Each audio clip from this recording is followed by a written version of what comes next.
Hi everyone, welcome to another new video. देखो, अगर आप आरआरबी एएलपी 2024 की प्रिपरेशन ले रहे हो पर अभी तक general science and basic science and engineering के बीच जो अंतर है उसमें क्लियरिटी नहीं है। अभी तक क्लियर नहीं है ठीक से कि ये दोनों अलग क्या है।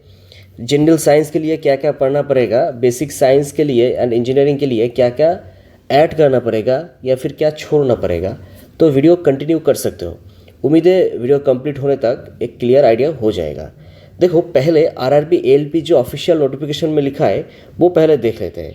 ये रहा ऑफिशियल नोटिफिकेशन। देखो, इसमें क्या है, सीबीटी 1 के लिए क्या दिया है। सीबीटी 1 के लिए जो बेसिक जनरल साइंस है उसका सिलेबस क्या है वो ठीक से समझ लो पहले। The syllabus under this shell cover physics, chemistry and life science. इसका मतलब क्या, जो फिजिक्स, जो केमिस्ट्री है, लाइफ साइंस, इसका जो 10th स्टैंडर्ड ऑब्वियसली एनसीईआरटी की सिलेबस की बात हो रहा है, ठीक है। तो 10th स्टैंडर्ड की रहेगी। मतलब 10th स्टैंडर्ड आपने जो कंप्लीट किया है अपने स्कूलिंग में या फिर अभी आपके स्कूलिंग में नहीं है, आप तो बहुत पहले छोड़ दिया है 10th। तो अभी फ़िलहाल जो 10th लेवल में जो सिलेबस पढ़ रहा है बच्चा, वही सिलेबस को आपको कंप्लीट करना होगा, वही सिलेबस से क्वेश्चन पूछेगा, ठीक। देन देखो, सीबीटी 2 के लिए क्या दिया है, बेसिक साइंस एंड इंजीनियरिंग। देखो, इंजीनियरिंग का मतलब क्या होता है। इंजीनियरिंग का मतलब पहले क्या लिखा है वो देखो। The broad topics that are cover under this shall be engineering drawing. इसका मतलब देखो, इंजीनियरिंग, पता नहीं ऐसा क्यों होता है, प्रीवियस ईयर में भी इंजीनियरिंग ड्राइंग एक्चुअली ये है, पर इसको बस इंजीनियरिंग ही लिखते हैं। और हो सकता है कि ये एक तरह से कंपैक्ट करके इंजीनियरिंग लिखता है, पता नहीं, वो जो भी है छोड़ो। पर इंजीनियरिंग मतलब, ये कन्फ्यूज मत होना, इंजीनियरिंग मतलब इंजीनियरिंग ड्राइंग। तो इंजीनियरिंग ड्राइंग से क्वेश्चन पूछेगा, वो भी किस किस चैप्टर से, projections, views, drawing, instrument, lines, geometry figure, symbolic representation. इसमें से मैं बाद में इसके ऊपर कंटिन्यू एक जो ये सब टॉपिक कंप्लीट कवर करूँगा। मैं दिखाऊंगा क्या क्या इसमें होता है, क्या ना होता है, बाद में इसको कंप्लीट करूंगा, ठीक है। और जो बेसिक साइंस है उसमें क्या है, syllabus, units, measurements, mass, weight and density, work power and energy, speed and velocity, heat and temperature, basic electricity, levers and simple machines, occupational safety and health, environmental education, IT literacy etcetera. तो ये तो गया जो RRB ALP notification में syllabus लिखा है वो। देखो, अभी इससे क्या पता चल रहा है, इसमें से पता चल रहा है कि जो बेसिक साइंस, अभी देखो क्लियर समझ लो, जो जनरल साइंस है, जनरल साइंस ये है, ये साइंस के जो जितना 10th लेवल में जितना भी ब्रांच है 10th लेवल में, उसमें से ही क्वेश्चन पूछेगा। और जो स्टैंडर्ड है वो 10th स्टैंडर्ड की रहेगी। मतलब 10th स्टैंडर्ड में जो फिजिकल साइंस में जो है वो, फिर लाइफ साइंस में जो है वो, फिर केमिस्ट्री से जो है 10th लेवल में। देखो, 10th लेवल में जो केमिस्ट्री एंड फिजिक्स एक ही किताब में रहता है, दोनों के लिए जनरली किताब अलग से नहीं रहता है, एक ही किताब में दोनों कंप्लीट होता है, पर पार्ट अलग हो जाते हैं। तो 10th स्टैंडर्ड जो एकदम 10th स्टैंडर्ड लेवल की प्रिपरेशन आपको करना पड़ेगा। इसमें मतलब 10th स्टैंडर्ड जो एनसीईआरटी, बार बार ये बात बता रहा हूँ कि एनसीईआरटी के बिना किसी से भी पढ़ोगे तो लगेगा कि आउट ऑफ सिलेबस क्वेश्चन पूछा है। एनसीईआरटी की सिलेबस 100% यही जो बुक्स है जिसमें एनसीईआरटी की सिलेबस फॉलो होता है, वही बुक्स आपको पढ़ना पड़ेगा, ठीक है। सबसे बेटर होता है कि जो अभी 10th में जो बुक्स किताब पढ़ाते हैं उसका जो प्राइवेट वर्जन, मतलब देखो, गवर्नमेंट से कुछ प्रोवाइड होता है, आपका कोई रिलेटिव्स में होता है तो उसमें से आप कलेक्ट कर सकते हैं, नहीं तो इसका जो प्राइवेट वर्जन, जो प्राइवेट वाले जो वही एनसीईआरटी की 10th लेवल स्टैंडर्ड बुक्स निकलते हैं, वो उठा के पहले एकदम डिटेल्स पढ़ो, ठीक है, बेसिक पढ़ो। इसका देखो, कल एक वीडियो लाऊंगा जहाँ पर बताऊंगा कि इसमें क्या क्या कैसे प्रिपरेशन ले, ताकि जितना भी 20 क्वेश्चन रहेगा तो 20 में से एटलीस्ट 16 से 17 या फिर ठीक से पढ़ाई करोगे तो टोटल जो 20 क्वेश्चन है वही कर पाओगे, ठीक है। इसके बारे में कल एक वीडियो लाऊंगा। तो अभी देखो फ़र्क जान लो। तो जनरल साइंस में इधर उधर माथामारी मत करना है। जनरल साइंस के लिए बस आप जो जो प्रिपरेशन दूसरे एग्ज़ाम के लिए जो प्रिपरेशन ले रहे हो साइंस के लिए, वही पढ़ना पड़ेगा, ठीक है, वही पढ़ना पड़ेगा, अलग कुछ नहीं। पर अलग देखो बेसिक साइंस एंड इंजीनियरिंग में एक इधर देखो एक आपके लिए एक राहत भी मिलता है, क्योंकि बेसिक साइंस में देखो, बेसिक साइंस में जो इधर लिखा गया है वो ओनली फिजिक्स एंड केमिस्ट्री की कुछ कुछ पार्ट है। देखो फिर से दिखाता हूँ, ये रहा। इधर क्या है देखो, बस बेसिक साइंस के लिए यूनिट मेज़रमेंट एक चैप्टर, वो फिजिक्स की एक चैप्टर है। मास वेट एंड डेंसिटी फिजिक्स की एक चैप्टर है।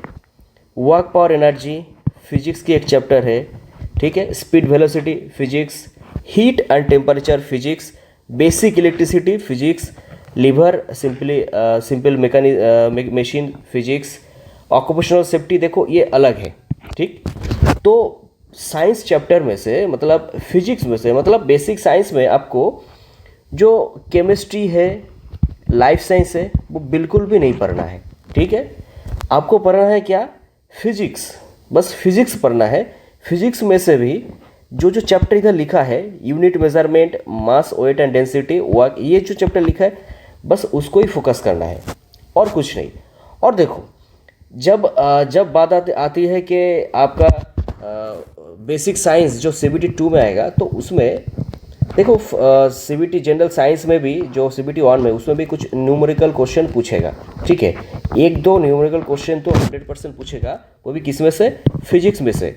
और उसमें से भी जो बेसिक इलेक्ट्रिसिटी है, जो CBT 1 में जो जनरल साइंस में जो इलेक्ट्रिसिटी, करंट इलेक्ट्रिसिटी जो भी है जनरल साइंस में CBT 1 के लिए, उसमें से एक क्वेश्चन तो पूछेगा ही। न्यूमेरिकल की बात कर रहा हूँ मैं, ठीक है। और जो दूसरे किसी चैप्टर से भी पूछ सकता है, ठीक है। न्यूमेरिकल क्वेश्चन फिजिक्स का हमेशा कंप्लीट करो। देखो फिजिक्स का न्यूमेरिकल क्वेश्चन अगर नहीं कंप्लीट करोगे तो समझ लो कि 20 क्वेश्चन आएगा, तो उसमें से एटलीस्ट 2 क्वेश्चन तो छूटेगा ही, क्योंकि 2 क्वेश्चन तो आज की डेट में रेलवे में न्यूमेरिकल पूछता ही है, ठीक है।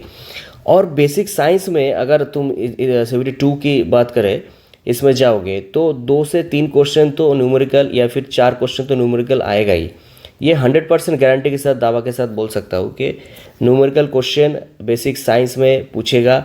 वो भी देखो सारे जो चैप्टर है, देखो सारे चैप्टर फिर से दिखाता हूँ इधर। अगर सारे चैप्टर दिखाते हैं, देखो यूनिट मेज़रमेंट, ये यूनिट मेज़रमेंट की इसमें से न्यूमेरिकल पूछ सकता है, ये न्यूमेरिकल की चैप्टर है। मास और डेंसिटी देखो, इसमें से तो सारे के सारे भर भर के न्यूमेरिकल क्वेश्चन रहता है, ठीक है। मतलब ये भी एक न्यूमेरिकल चैप्टर है। वर्क पर एनर्जी, ये भी एक न्यूमेरिकल चैप्टर है। स्पीड वेलोसिटी देखो, ये भी एक न्यूमेरिकल चैप्टर है। हीट टेम्परेचर देखो, इसमें से जो फ़ारेनहाइट, आपका सेल्सियस, इसके ऊपर एक क्वेश्चन पूछ सकता है। बस हीट एंड मेजर टेम्परेचर से बस एक ही पार्ट है, जो फ़ारेनहाइट से सेंटीग्रेड, सेंटीग्रेड से फ़ारेनहाइट, ये सब जो बस एक ही इंपॉर्टेंट न्यूमेरिकल पार्ट है। बेसिक इलेक्ट्रिसिटी तो क्या बोले, इसमें से तो न्यूमेरिकल भर भर के है। मतलब इसमें से एटलीस्ट 2 तो न्यूमेरिकल क्वेश्चन पूछेगा ही बेसिक साइंस एंड इंजीनियरिंग में। तो जब आप बात आती है कि CBT 2 की, तो बेसिक साइंस में से आपका फिजिक्स पार्ट में न्यूमेरिकल ठीक से सॉल्व करना है, क्योंकि न्यूमेरिकल क्वेश्चन ठीक से नहीं करोगे तो इसमें से एटलीस्ट 3 से 4 क्वेश्चन छूटेगा। ये दावा के साथ बता रहा हूँ, क्योंकि बेसिक साइंस CBT 2 में एडवांस लेवल में क्वेश्चन पूछेगा। और इसमें देखो 10 स्टैंडर्ड या फिर क्या स्टैंडर्ड, उसमें कुछ बताया नहीं गया है।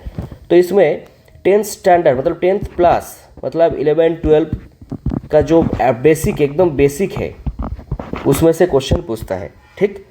11-12 की जो बेसिक है एकदम, देखो 11-12 में एडवांस लेवल की भी है। 11-12 में जो बेसिक है फिजिक्स चैप्टर में, जो जो चैप्टर उसमें बताया गया है, उसमें से क्वेश्चन पूछेगा, न्यूमेरिकल क्वेश्चन पूछेगा, राइट।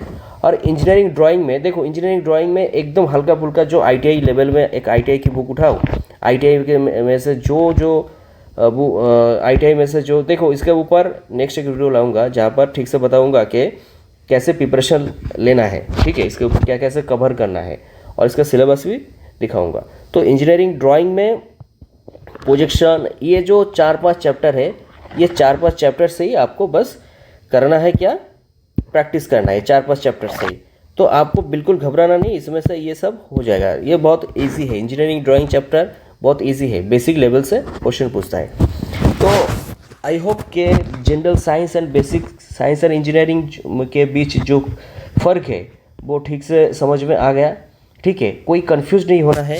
CBT ऑन के लिए सब कुछ पढ़ना है, तीनों के तीनों साइंस ही पढ़ना है, और बेसिक साइंस के लिए बस फिजिक्स पढ़ना है, और फिजिक्स के जो जो 4-5 चैप्टर बताया है वही पढ़ना है। तो और इंजीनियरिंग में मतलब इंजीनियरिंग ड्राइंग करना है, इंजीनियरिंग ड्राइंग में से भी जो 4-5 चैप्टर है वो उसमें से ही क्वेश्चन पूछेगा। ठीक, तो लाइंस कैसा है, कितना है लाइंस होता है, लाइंस के बारे में, ये इसको क्या क्या लाइन बोलते हैं, ये सब क्वेश्चन पूछेगा। देखो इसके ऊपर एक जो कैसे प्रिपरेशन लेना है, कैसे सिलेबस कंप्लीट कर, एक वीडियो लाऊंगा। तो आई होप ये जो इसका जो कॉन्सेप्ट है पूरा क्लियर हो गया। अगर फिर भी कोई क्वेश्चन है, डाउट है, तो कमेंट्स करो, इसका जवाब नेक्स्ट जो वीडियो बनाऊंगा उसमें देने की कोशिश करूंगा। ठीक है, मिलते हैं नेक्स्ट वीडियो में।